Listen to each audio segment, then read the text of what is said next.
Today we are going to start our first chapter of civics, which is the Indian Constitution. इस chapter में हम लोग बात करेंगे कॉन्स्टिट्यूशन क्या होता है और इंडियन कॉन्स्टिट्यूशन में क्या फीचर्स हैं।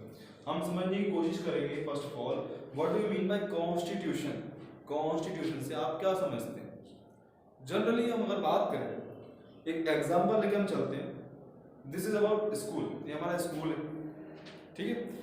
इस स्कूल में एक डॉक्यूमेंट है, मान लीजिए एक डॉक्यूमेंट है जिस डॉक्यूमेंट में सारे के सारे रूल्स रेगुलेशंस एंड लॉस लिखे हुए हैं।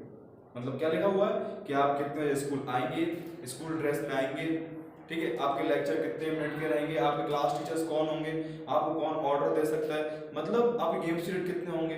हर एक चीज जो उस डॉक्यूमेंट में लिखी है कि स्कूल कैसे रन कर रहा है, ठीक है। एक डॉक्यूमेंट जिसके बेस पे स्कूल रन करेगा, वो जो डॉक्यूमेंट है वो उस स्कूल का कॉन्स्टिट्यूशन कहला सकता है।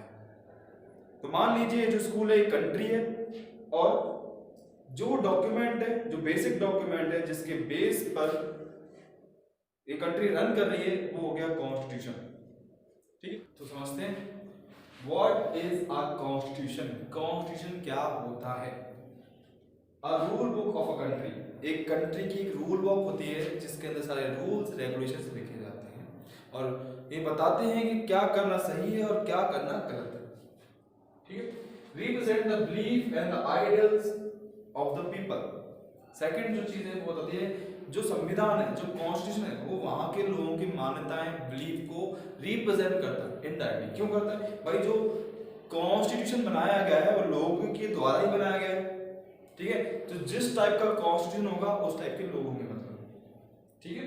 उसके बाद इस डिस्क्राइब करता है गवर्नेंस सिस्टम, जो शासन प्रणाली होगी, जो गवर्नेंस का सिस्टम होगा कि भाई उसका लीडर कौन होगा, क्या तरीके से इलेक्शंस होंगे, ठीक है, कौन कौन के कितनी पावर्स होगी, ये भी कॉन्स्टिट्यूशन डिफाइन करेगा, ठीक है।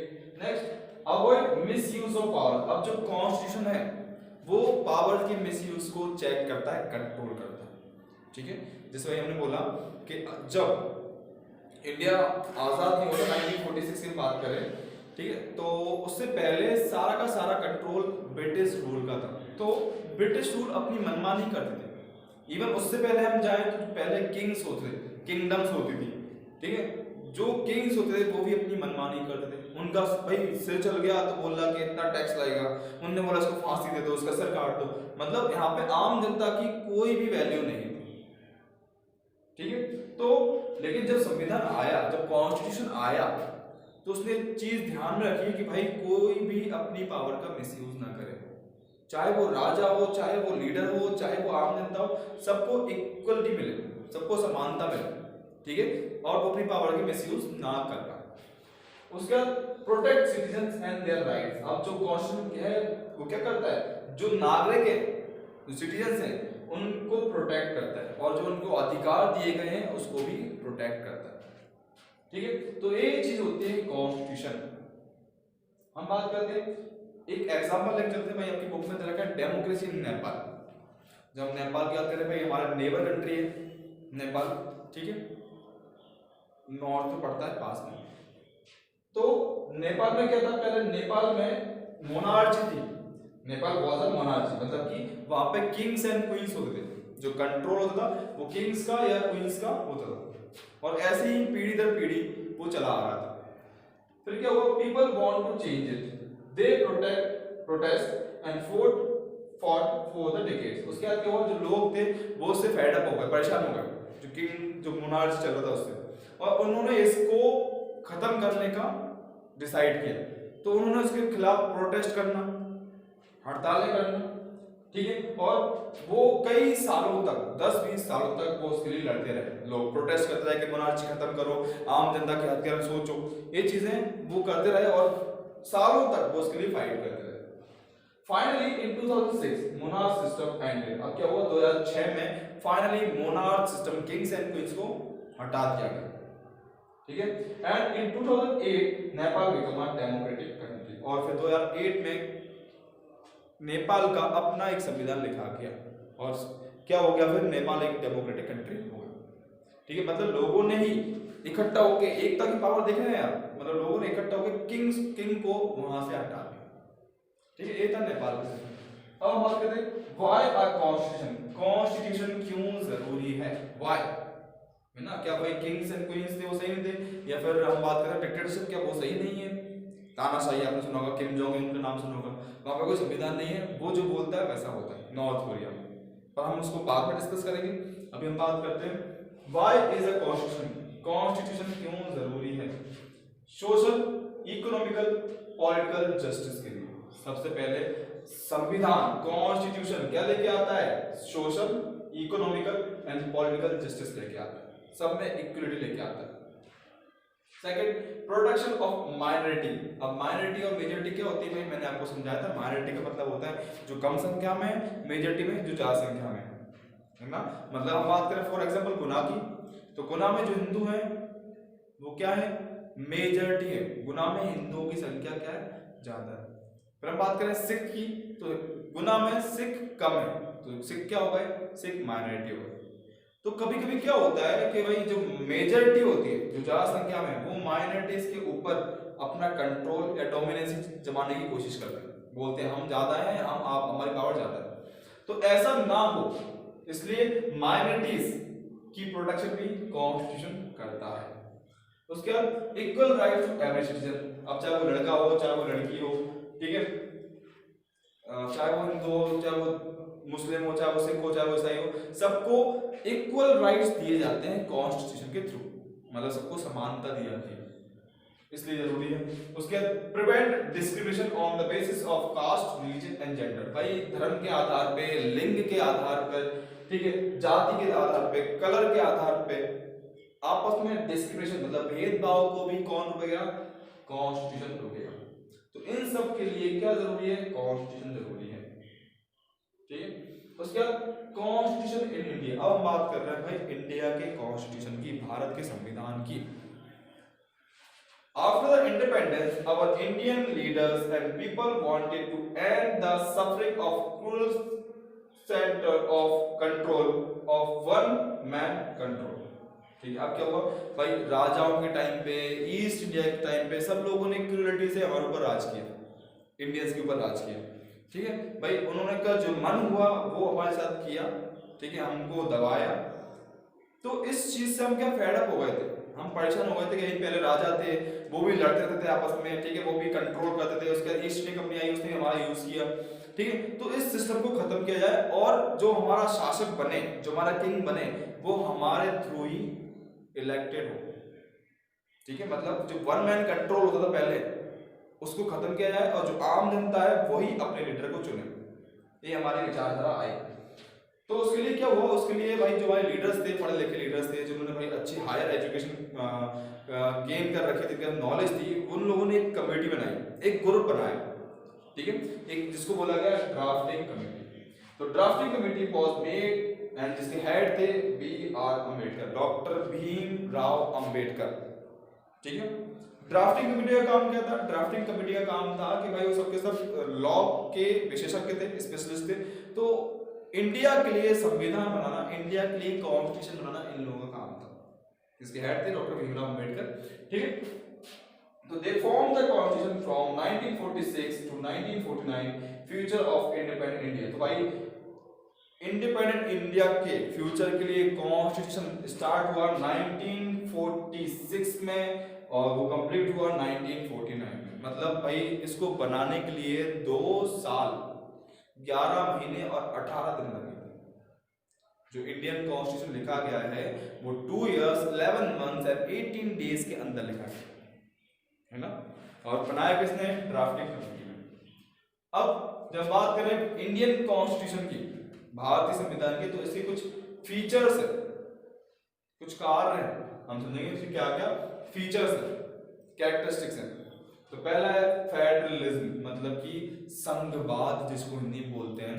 अब फेडरलिज्म क्या बोलता है भाई, फेडरलिज्म बोलता है कि जो इंडिया कंट्री होगी, जो इंडिया कंट्री होगी वो राज्यों का, वो स्टेट की यूनियन होगी, द यूनियन ऑफ स्टेट्स, मतलब ग्रुप ऑफ स्टेट होगी, जिसमें सेंट्रल गवर्नमेंट होगी और साथ साथ में अलग अलग राज्य होंगे और राज्यों में भी अलग अलग पॉलिटिकल पार्टीज होंगी, ठीक है, जिसमें सेंट्रल गवर्नमेंट आएगी, स्टेट गवर्नमेंट आएगी और लोकल गवर्नमेंट आएगी। मतलब पूरे इंडिया की एक गवर्नमेंट सेंट्रल गवर्नमेंट, हर एक स्टेट की एक गवर्नमेंट स्टेट गवर्नमेंट, और हर स्टेट के जो लोकल विलेजेस होती हैं, टाउन्स होते हैं, उनके लिए अलग लोकल पॉलिटिकल पार्टीज या लोकल गवर्नमेंट, ठीक है।